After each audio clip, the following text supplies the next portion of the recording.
2018 Toyota Sienna air and cabin filter replacement. The air filter, pop your hood, come over here behind your battery, push these two clips off right here, and then just, this is the tray, pull this tray outwards, and then just put it somewhere safe. And then we're going to take the air filter out of the tray. Here's my new air filter in this box right here. This is the part number. This part number, this is an actual Toyota air filter, so that's the part number. You take it out, and then we'll put it in the tray here. Just make sure it gets perfect and flat like the other one was. Just like that. And then we'll slide this tray in here, and then we will lock these two clips. Make sure you lock them, and that's the air filter. Now for the cabin filter, you want to open your glove box.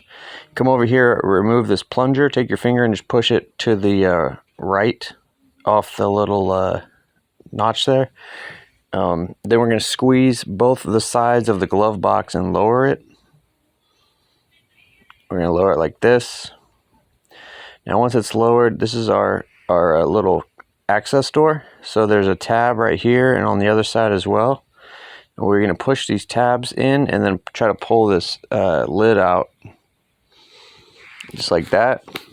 Now once this lid's out, notice right here on the cabin filter, there's an arrow pointing up.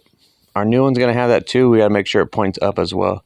So go ahead and pull your filter out right here. Sometimes they're real messy and dirty with leaves and stuff. Hopefully yours isn't too bad. Here's my new one. This is a Toyota cabin filter. Also has the up arrow. Going to go ahead and slide this up here into there like that. And then we'll put our access door back on. Go ahead and it just clips back on. So just line up and push it. And then make sure your hinge didn't fall off. If it falls off, you just line it back up and push it on. Sometimes it could be a little hard. You gotta give it a little push. And then just push this straight up and it'll go into place. Pull your plunger down slowly and then put it over the whole little knob there. And that's it. So it should close. That's it, guys. Hope this video helped you out.